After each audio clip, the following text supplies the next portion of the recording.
aimer grâce à l'amour de Jésus-Christ en nous. En Jésus-Christ, Dieu nous a manifesté son amour, un amour merveilleux, en nous offrant le pardon total de nos péchés et l'adoption divine par la foi en son Fils unique. Jésus-Christ, durant sa vie terrestre, a servi Dieu de tout son cœur. Il l'a fait non comme un fardeau qui lui incombait, mais comme une expression de l'amour qu'il a pour Dieu. La manière dont nous suivons Dieu révèle la compréhension que nous avons de lui. Jésus nous a montré comment suivre Dieu, la meilleure approche qui puisse exister. Et c'est ce qu'il a transmis à ses disciples.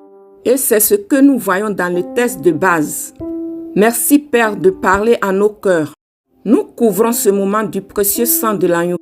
Lisons Jean 13, versets 31 à 38. Lorsque Judas fut sorti, Jésus dit, « Maintenant, le Fils de l'homme a été glorifié, et Dieu a été glorifié en lui. Si Dieu a été glorifié en lui, Dieu aussi le glorifiera en lui-même. Et il le glorifiera bientôt. Mes petits enfants, je suis pour peu de temps encore avec vous. Vous me chercherez. Et comme j'ai dit aux Juifs, vous ne pouvez venir où je vais. Je vous le dis aussi maintenant. Je vous donne un commandement nouveau. Aimez-vous les uns les autres. Comme je vous ai aimé, vous aussi aimez-vous les uns les autres.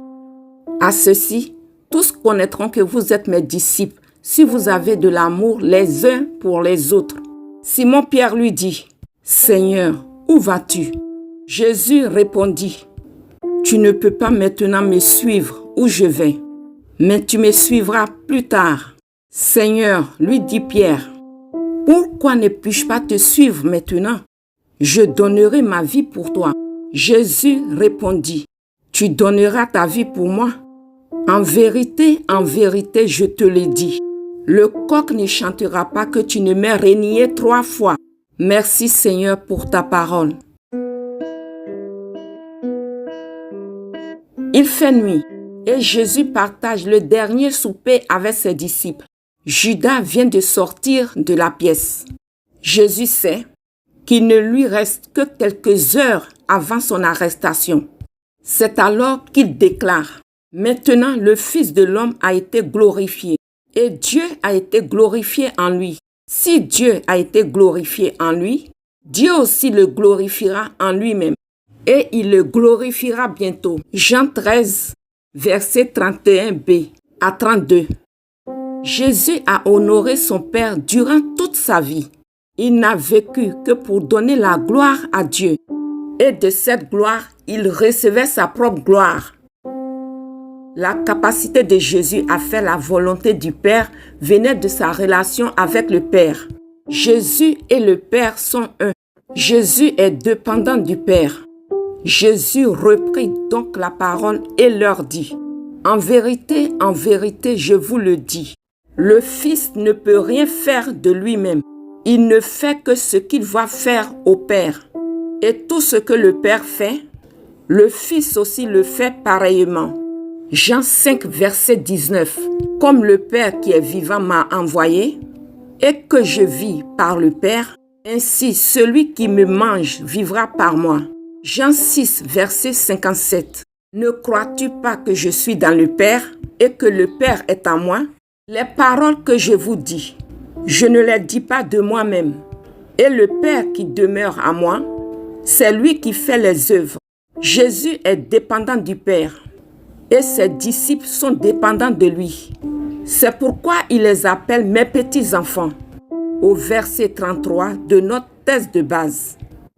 À ses petits enfants, Jésus annonce qu'il mourra, mais non ouvertement. Avant son départ, il leur donne un commandement nouveau. Aimez-vous les uns les autres. Comme je vous ai aimé, vous aussi aimez-vous les uns les autres. Jean 13, verset 34b. Il s'agit ici d'un amour inconditionnel et désintéressé, visant le bien-être du prochain. Mais comment ses disciples pourraient-ils manifester un tel amour les uns pour les autres, par eux-mêmes, ce n'est pas possible. Jésus-Christ leur montre donc le modèle à suivre. Il dit, « Comme je vous ai aimé, vous aussi aimez-vous les uns les autres. » Et puisque l'amour de Christ vient du Père, l'amour que les disciples devront manifester ne viendra pas de leur propre capacité, mais de la présence de Dieu en eux. En effet, plus tard, les disciples recevront le Saint-Esprit, par lequel ils seront scellés. Avec cette nature divine en eux, et considérant l'œuvre de Christ pour eux, à savoir sa vie, son intercession, son sacrifice, sa résurrection, son ascension, le don du Saint-Esprit et ses promesses, leurs cœurs se rempliront de reconnaissance et envahis de la joie divine. Ils manifesteront naturellement l'amour du prochain, sans effort humain. Pierre, n'ayant pas compris les propos de Jésus, a voulu sauter les étapes. Il était décidé à mourir en même temps pour Christ, sans avoir été scellé du Saint-Esprit. Mais Jésus lui fit comprendre qu'il le rejoindra plus tard. Aimer comme Christ a aimé, c'est possible, mais par le Saint-Esprit en nous et par la reconnaissance pour l'œuvre que Christ a faite pour nous. Car en Jésus-Christ, nous sommes sauvés sans aucune œuvre de justice de notre part.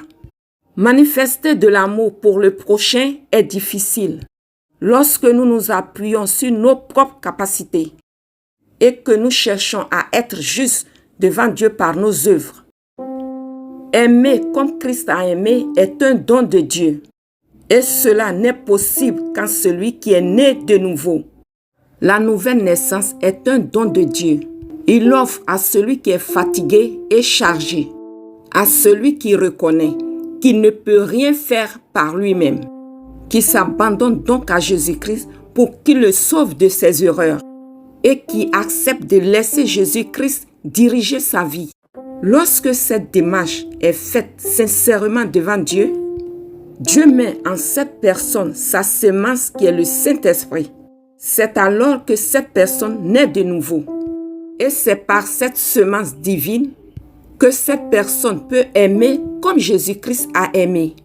Ce commandement est nouveau parce que la source est différente. Avant de venir à Christ, l'homme aimait par ses propres capacités.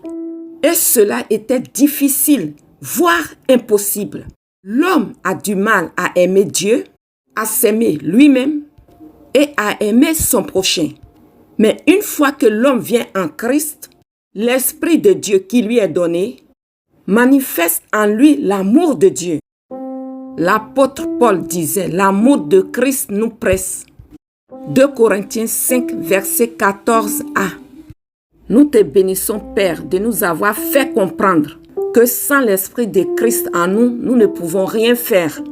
Merci d'attirer ceux qui ne sont pas encore sauvés à venir à Jésus-Christ et remplis ceux qui sont sauvés de la reconnaissance du salut qu'ils ont reçu en Jésus-Christ par la foi et sans aucune œuvre de justice de leur part. Merci Père, au nom de Jésus-Christ. Amen.